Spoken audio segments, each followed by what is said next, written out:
Família, beleza? Ó, agora a gente vai ver, né? Vai estar encerrando aí então o assunto que a gente viu ali 2 aulas atrás, que é os gêneros narrativos, né? Então os tipos de, as formas do gênero narrativo e tal, como pode aparecer, a gente viu já sobre conto, né? Teve um vídeo falando da diferença entre conto, novela, romance, certo? Se não viu ainda, volta lá, ou se não lembra muito bem também, volta lá quando puder, beleza? Pra checar certinho. E agora a gente vai estar vendo mais dois textos aí que são importantes, né? Não tanto quanto aqueles que a gente viu, mas muito importantes também, né? Que a crônica e que são a crônica e a fábula, beleza? Então vamos lá. E ó, vamos estar vendo sobre crônica então. Primeiro, se é um gênero narrativo, né? Um texto narrativo, então a gente vai ter todos aqueles elementos, né? A gente vai ter aqueles elementos principais lá do texto narrativo, certo? Então, se vocês ainda não viram, né, a aula sobre elementos, beleza? Essa aula aqui, elementos do gênero narrativo,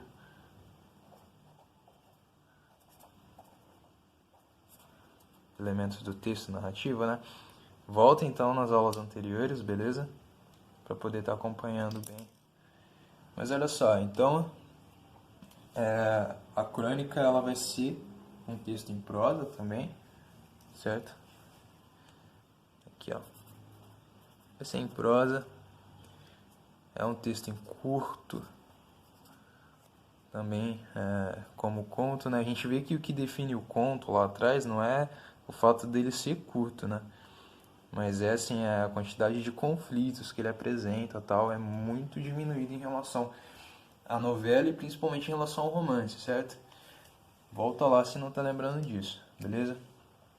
Mas aí, e a crônica também, ela vai estar apresentando, né, os fatos que tem na narrativa, vão estar aparecendo no início da narrativa, logo no início.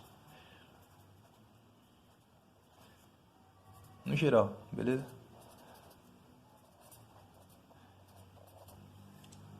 Pô, mas por quê?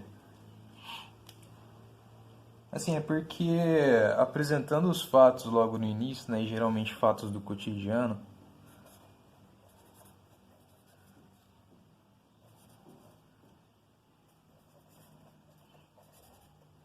apresentando esses fatos no início, esses fatos do cotidiano no início, esses fatos serão depois comentados, certo? Eles vão ser comentados, né? Serão abordados os conflitos, né? Esses fatos, a narrativa é tecida aí a partir desses fatos propriamente. Propõe-se uma reflexão a partir desses fatos, beleza? Então são aqui todas características bastante importantes quando a gente pensa num gênero como a crônica, né? Gênero simples, assim, certo? Inclusive, há crônicas, né, que quando a gente lê, a gente acaba tendo até uma dificuldade mesmo de distinguir, às vezes, a crônica de um conto e tal. Mas, essas aqui são as características principais, né, que a gente vai estar encontrando num texto crônica. E uma coisa bastante importante também da gente estar salientando aqui é que a crônica é um gênero considerado, muitas vezes considerado um gênero híbrido. Beleza? Por quê? Porque acaba oscilando ali entre a literatura, né, e o jornalismo, né? Quando a gente pensa, não é assim, jornalismo propriamente dito, porque a apresentação de fatos ela acontece junto com o comentário sobre eles, claro, mas assim a apresentação do texto de uma forma artística, certo? Mas essa é uma característica bastante interessante aqui.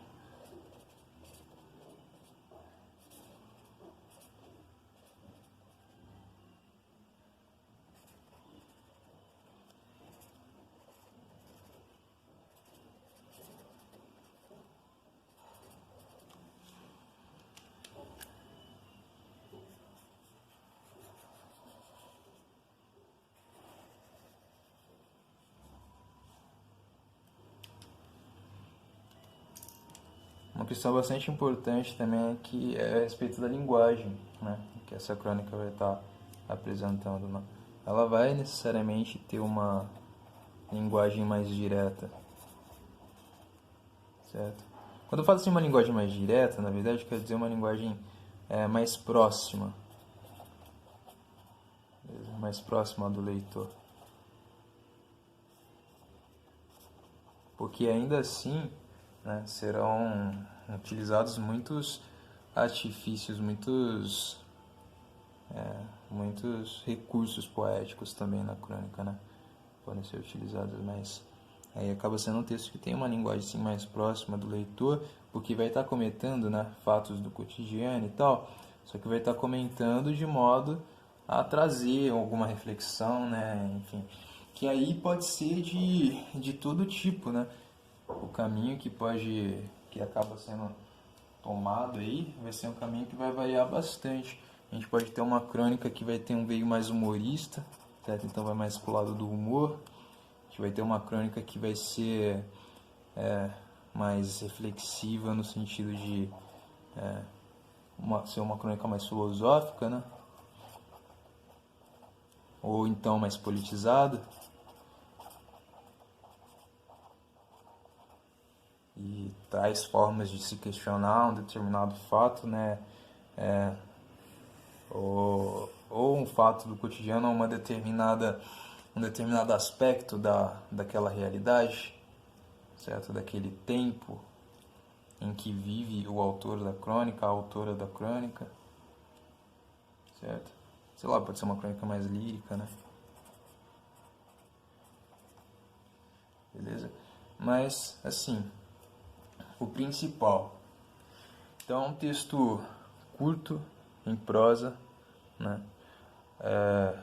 Vamos estar vendo aí que, no geral, os fatos, ou então a dimensão da realidade que o autor ou a autora vai estar querendo trazer para discutir, certo? Mas vão estar sendo apresentados logo no início, porque justamente é essa apresentação que vai depois direcionar, né, a uma reflexão, a uma crítica, certo? A um questionamento, a abertura de uma discussão, beleza?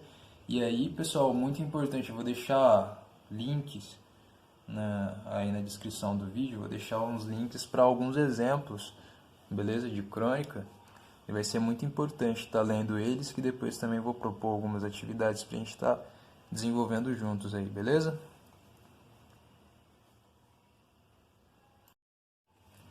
E agora, quando a gente fala sobre fábula, é o seguinte.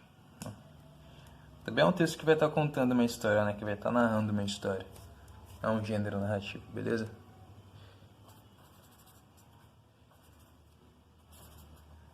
Então vai contar uma história. Só que, no geral, vamos pensar agora no sentido assim tradicional, no sentido clássico de fábula, beleza? No geral, a gente vai perceber que essa história, ela vai estar sendo contada com um objetivo de trazer uma moral, beleza? Então vai ser um objetivo moralizante. Significa o quê? Que vai, através dessa história, tá propondo, né, alguma moral, uma reflexão sobre determinadas atitudes, sobre determinados modos de agir, comportamentos, certo? Que não são, digamos, não são assim prestigiados, não são comportamentos tidos como corretos. Então, vai ser um texto que vai estar abordando bastante essa questão das condições e das características humanas.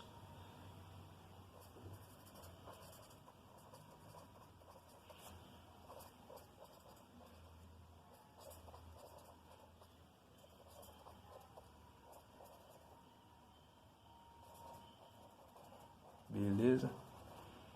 Só que a única questão é que assim, isso não vai estar sendo abordado de uma forma muito direta, beleza?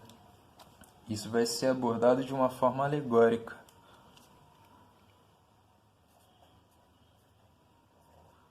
O que isso significa? Isso aqui está sendo abordado de uma forma alegórica. significa que a construção dos textos, né, das fábulas, dos personagens, etc., elas não vão ser tidas no sentido literal da coisa, beleza? Mas essa alegoria, né, essas condições, características, tal, que são representadas de forma alegórica, representadas alegoricamente, né, como que isso vai se dar, né? De que forma que essa alegoria vai acontecer? Ela vai justamente vir através de personificações. E o que é isso também, cara?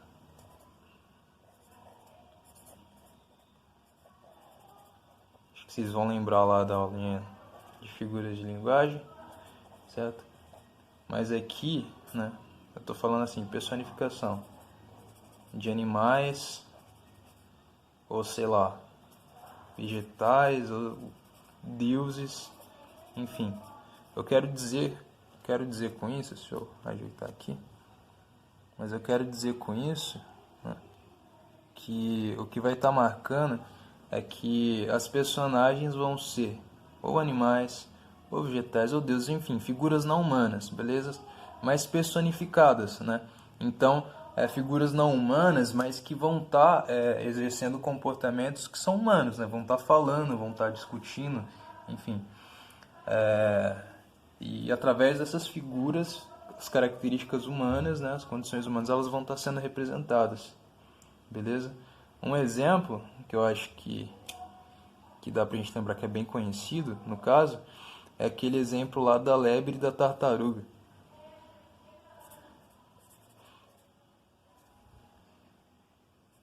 É bem famoso, né? Aí se não conhece, dá uma googada aí, dá uma pesquisada, certo? Que aí a lebre lá, toda soberba, tal, né, numa disputa, numa corrida com a tartaruga, acaba perdendo, né? Porque tava lá toda cheia de si, desumilde pacas, né? E é bem esse o sentido, né, da fábula. A gente está pensando, então, as figuras não humanas vão ser uma alegoria, então, dessas condições das características humanas. Beleza? Deixa eu colocar aqui que é bastante importante. Temos que, então, as características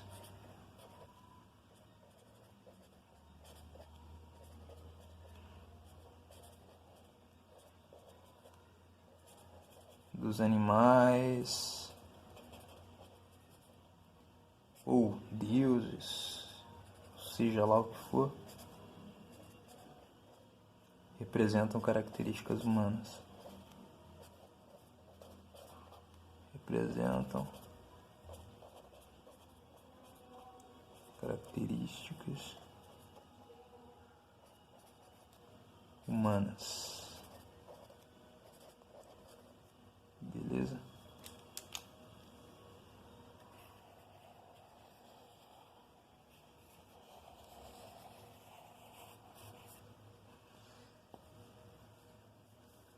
Beleza?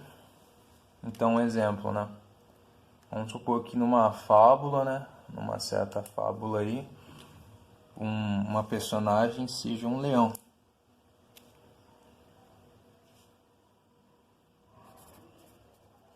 Beleza? Esse personagem vai estar representando um tipo de gente. E no nosso imaginário comum, né, no jeito que a gente pensa o leão, no jeito que a gente imagina as imagens que vêm pra gente, beleza? Quando a gente lê essa fábula e o leão for personificado, quer dizer, ele estiver tendo comportamentos humanos, estiver falando, estiver discutindo, estiver, enfim, tendo comportamentos humanos, né? A gente vai pensar num tipo de gente, beleza? Então, você tem aqui o leão e você tem um tipo de gente específico, certo? E aí esse tipo de gente vai estar sendo marcado justamente por essas características que tem o leão, né? Então, sei lá, a gente pensa no leão, a gente pensa em quem? Força, talvez. A gente pensa em coragem, talvez. Mas é isso, né? Características, então, que são representadas, características do leão, né? Que estão representando, então, nas características humanas. Também estão representando um tipo de gente. Beleza? Ou então, sei lá, eu penso numa tartaruga. E aí se eu penso na tartaruga, aí a tartaruga aqui de um lado, tipo, vai estar representando um tipo de gente, né? Que característica será que a tartaruga tem, né? Que vai estar representando um tipo de gente, vai estar representando uma pessoa. Sei lá, é lenta? Ou é calma? Ou tem paciência? Ou tudo isso? Certo? Então é bem nesse sentido mesmo que a gente vai pensando na construção das personagens na fábula, beleza?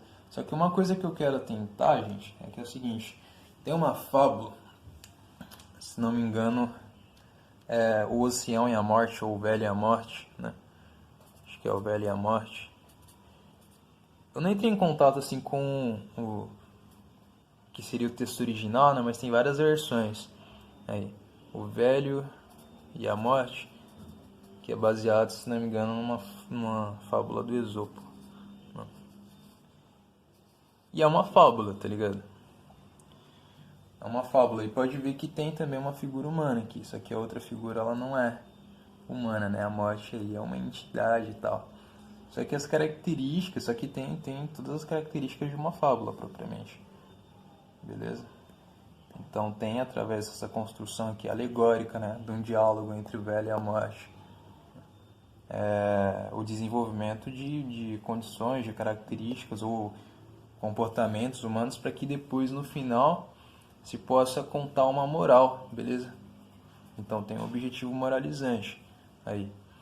E aí vai estar aparecendo no final do texto,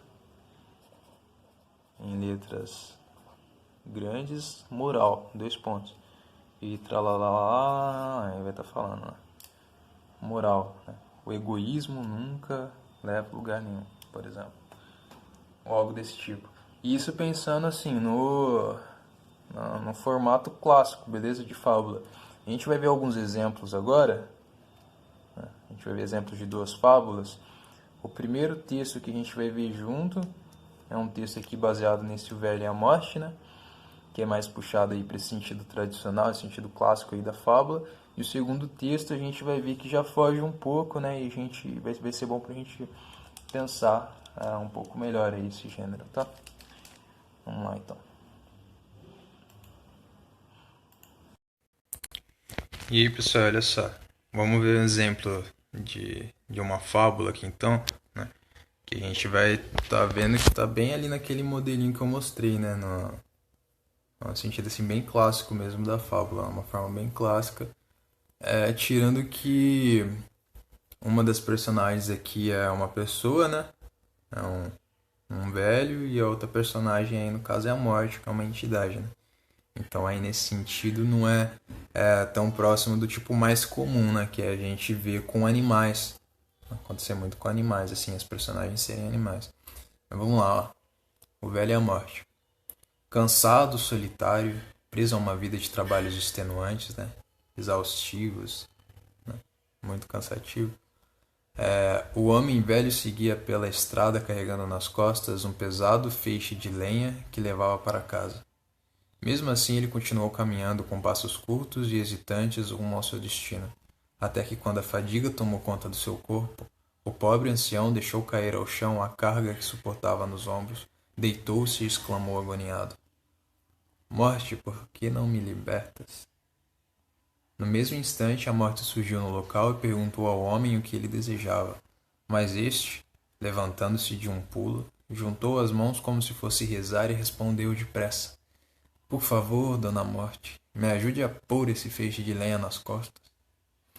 E aí aparece aí no final a moral da história. Os tolos se apegam às coisas terrenas, mesmo que sofram demasiado, mesmo que sofram muito, né? E aí acaba sendo isso, é um texto curto, narrativo, alegórico, né? As personagens aí elas são úteis assim na medida em que elas mostram uma determinada noção moral, né? Uma determinada noção de vida aí, de mundo e tal, que no caso é uma noção que acaba considerando que o apego, né, às coisas terrenas e tal é uma coisa negativa, né? Porque aí, no caso desse texto aqui, mas e tal, e que, pô, não é aquilo e tal. Aí você acaba ainda assim se apegando, né? Ainda assim acaba não conseguindo enxergar com clareza o tamanho do seu sofrimento, sei lá. Beleza? Esse aqui é um exemplo. Mas agora o que eu queria mostrar, o que eu quero mostrar mais, né, é esse aqui, ó. Um texto que chama Pequena Fábula, do Kafka. Né? E diz assim, ó. Vem comigo. Ah, disse o rato.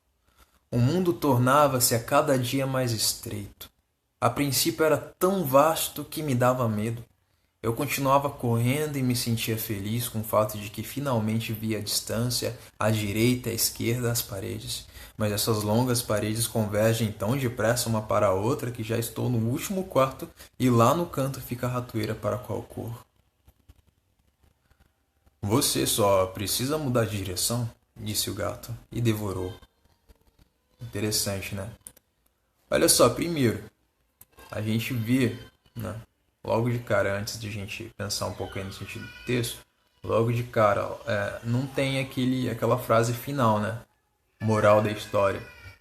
Não está de forma explícita. O que acaba levando muita gente, inclusive, a dizer que esse texto aqui, apesar do nome, né, apesar do título ser Pequena Fábula, acaba levando muita gente a dizer que esse texto não é bem uma fábula, né? Mas seria, sei lá, uma parábola, né? Qual que é a diferença? Quando a gente pensa numa parábola, acho que vocês devem conhecer principalmente pelos textos bíblicos, né? Tem algumas parábolas bíblicas que são muito famosas, que Jesus teria contado, tipo aquela do filho pródigo, saca? E aí pegando um pouco esse paralelo aí, né? A parábola seria um texto também alegórico, né? Um texto que traz né? Uma moral por trás e tal. Mas primeiro, principalmente com personagens humanos, né? Todos os personagens ali são humanos. Em situações mais plausíveis, talvez, na fábula, a gente vê que lá o encontro do velho com a morte, por exemplo, não é uma coisa que a gente pode pensar no sentido literal, né? É um acontecimento assim, o do velho e a morte lá é um acontecimento fantástico, né? Não é como se a morte fosse pra gente aqui na vida comum, na vida não na ficção, aparecer e conversar com a gente, né? Pelo menos, né? A princípio a gente pensa assim. Mas aí a parábola então seria esse texto que acaba servindo também como algo moralizante, né? Acaba servindo como algo que traz uma moral, mas por ser feita uma analogia, né? Por ser analisado assim em paralelo com a história de quem está contando, de quem está narrando. Um exemplo, né? Essa aí de Jesus, propriamente. Você tem a história ali de Jesus, certo? E você tem que ele narra algumas parábolas, que ele conta algumas parábolas. Né? Então, dentro da história ali de Jesus, a gente tem algumas outras histórias sendo contadas e que aí a gente consegue tirar o sentido, entender qual é a moral ali por trás, não porque está lá no final falando a história ali entre a história de Jesus ali, por exemplo, e as histórias que ele contava, certo? E a gente entende por que ele contou. Ah, tá, ele falou essa história aqui e tal por causa disso, né? Olha o que estava acontecendo lá na época. Então ele estava com essa intenção, certo? Então um pouco por aí. E só que a questão, né, é que aqui a gente vê que as personagens são animais e não é assim porque eu coloco assim, não é porque não tem ali no final a moral da história tal que a gente tem que deixar de considerar também isso aqui como uma fábula, né? Porque de algum modo isso aqui está sendo um texto alegórico, né? Tá trazendo personagens que são personagens não humanos e personificados, certo? Então que adquirem características ali humanas, né? E que representam alguma condição humana também, representam as características humanas assim de forma geral. E aí a gente pode pensar aí no texto, ó. Ah, disse o rato, o mundo torna-se a cada dia mais estreito, né? E aí o rato dizendo ele com ele mesmo, né? Até numa certa solidão assim. E aí ele parte para uma busca assim de relembrar, né, como o mundo era, talvez um sentimento até mais nostálgico, não sei. E aí diz: "Ah, a princípio era tão vasto que me dava medo. eu continuava correndo e me sentia feliz, né? E essa presença aí de sentimentos como o medo, como a felicidade, né, reforçam aí essa alegoria em relação às características humanas, mas falam também sobre esse sentimento complexo e contraditório, né, dessa suposta liberdade que o rato tem aí, né, num mundo que é tão vasto que dá medo, né, e continuar correndo traz felicidade. Eu continuava correndo e me sentia feliz com o fato de que finalmente via à distância, à direita e à esquerda, as paredes, né? Então, essa suposta liberdade aí que traz um receio, traz um medo e tal, mas conforme você vai vendo que as coisas elas vão acontecendo, né? As paredes elas vão surgindo, elas vão dando um caminho para você perseguir, para o rato perseguir e tal. Aí tipo, isso atenua um pouco esse medo, né, e traz uma certa felicidade. Mas essas longas paredes convergem tão depressa uma para outra que já estou no último quarto. E lá no canto fica a ratoeira para a qual corro. E aí aparece o gato e diz: você só precisa mudar de direção e devora, né? Aí um pouco o sentido por trás talvez fosse justamente essa falta de esperança, né, meu? Essa impossibilidade aí de você, de o rato, na verdade, ter um fim feliz, um final feliz, tá ligado? Porque a princípio ele tá num mundo muito vasto, né? E aí ele tem escolhas. E conforme ele vai fazendo escolhas, o medo que ele tinha naquele mundo vasto e tal, vai se atenuando, vai ficando menor, né? Conforme ele vai vendo que o caminho dele vai tomando sentido, que ele tá tomando, né? Caminhos tal, que as paredes vão aparecendo e vão dando um lugar para ele ir, para ele se situar tal. Mas conforme ele vai indo para esses lugares, as paredes elas vão convergindo umas para as outras de uma forma tão rápida, né, que ele fica bem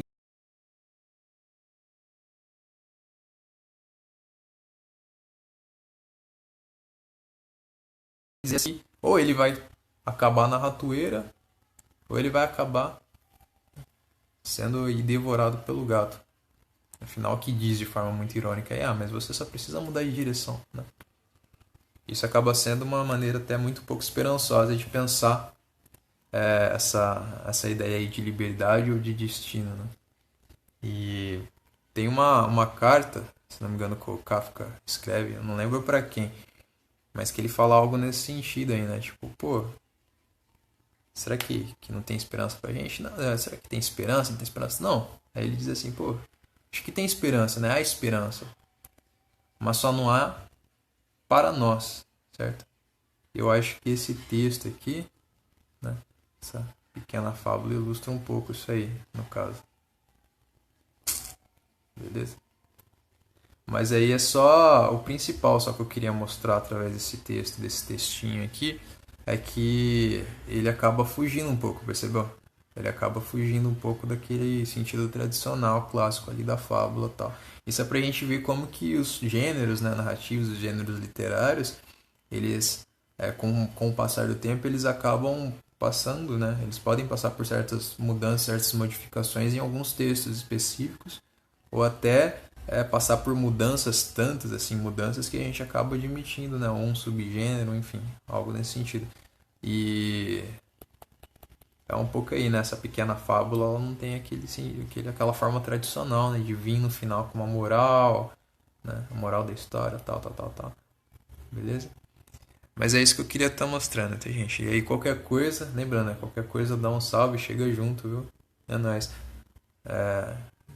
Qualquer dúvida, qualquer coisa que tenha ficado mais difícil aí, mais complicado de levar. E é isso, gente. Ó, qualquer coisa, qualquer sugestão, qualquer coisa mesmo, viu? Aí, pelo amor de Deus, fala com nós, beleza? Dá um salve aí, certo? Vamos tentar deixar mais amena e mais tranquila essa caminhada nossa.